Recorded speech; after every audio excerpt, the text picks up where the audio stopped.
What inspired me was life, everyday life events. You know, things that I observe on my bike rides, things that I observe in just my everyday social life, day-to-day life, relationships that I've been in, relationships that I'm now out of. Dear Kevin, you son of a bitch! 1,146 poems and songs written about you. 2 good men have suffered because of you. You like to tear me down and see me at my absolute lowest. You like to paint me out to be the worst person that ever walked the earth. To be through with you feels good and truly feel reclaimed. Fuck you and good luck in your future relationships. It's basically a snapshot of where I'm at right now. I think every album that I have is a snapshot. It's a snapshot of that era, and this is just really a snapshot of where I am and who I am right now. May not necessarily be who I am tomorrow. Another album will identify with that era, but right now it's a snapshot.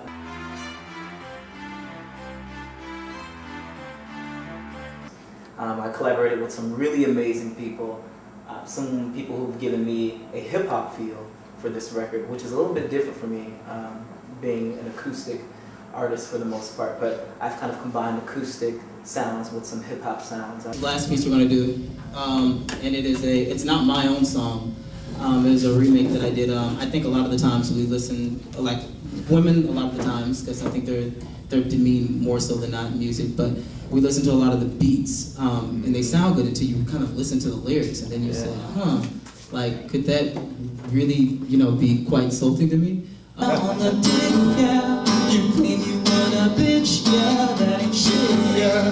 The nigga with the money, yeah, don't act funny, yeah. Oh, girl, you look good, won't you back that ass up? She's a big, fine woman, won't you back that ass? Sounds. I've worked with a great producer named Ivan Sierra who lives in Boston, Massachusetts, and he works with some people in Miami, so we kind of got a little bit of a world sound on this record. And one of my favorite people, Shauna Frazier, who's playing some acoustic guitar on the record and also offering her vocals. So it's been a really cool experience to behold all of these different talents in this new project.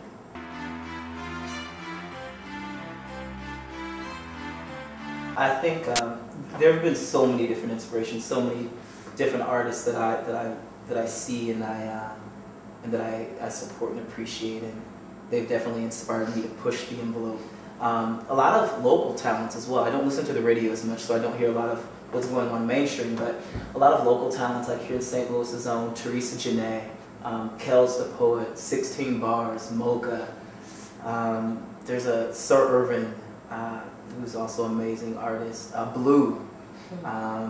So many of those artists, and then going on a little bit of a mainstream tangent, really creative artists like Bjork and Alanis Morissette and Erykah Badu, and Jill Scott is amazing to me, and Mel LaRose. So there are tons of people who inspire me. Lenny Kravitz, who people all the time mistake me for, hey, there's Lenny. I'm like, nah. But yeah, all of those artists really inspire me to push the envelope.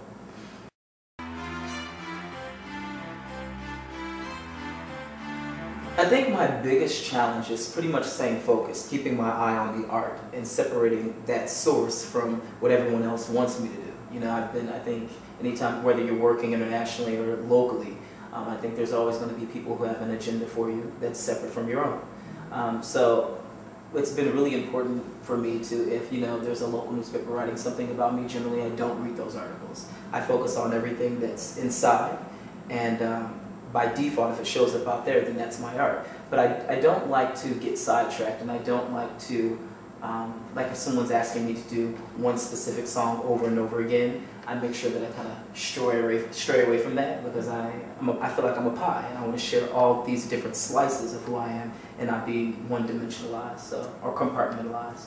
So I think that's been the biggest challenge in this.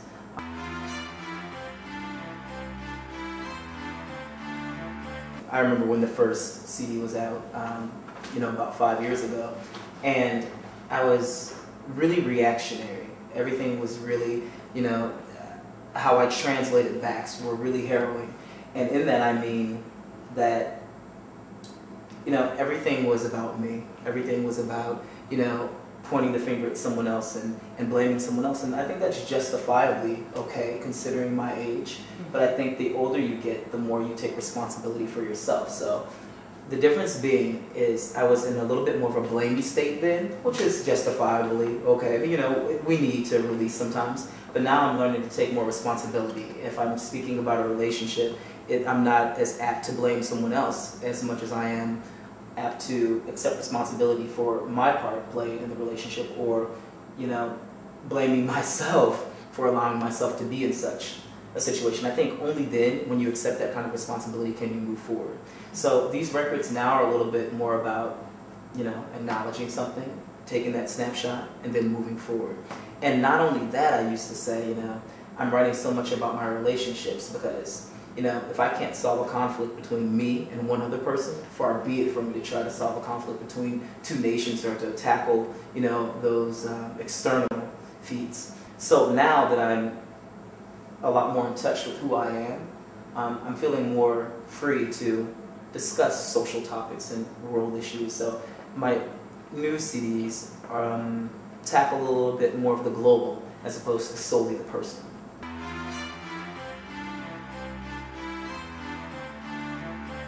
I think it's great anytime someone can take away from my music, knowing that there can be just as much passion in loving someone as there can be in losing someone. You know, a lot of the times we think that we have to be sad to write and be creative, but I think that you can have just as much passion about appreciating someone and loving someone. So to know that, to be totally unself-conscious, you know, a lot of the times when I'm performing and on CDs, I go places where other people are a little bit afraid to go. So to walk away feeling like there's a space for them, whether we be tall or short or gay or straight or aesthetically pleasing to the eye or not aesthetically pleasing to the eye or accepted in society or not, whatever it be that you may be, there's a place for that. And there's a conversation that needs to be had. And you're a part of that conversation. So that's, I think, ultimately, the ultimate goal is mending and connecting, and if someone can feel connected to whatever it is that I'm speaking about on these new records, then I feel like I've reached my goal. I've had that conversation.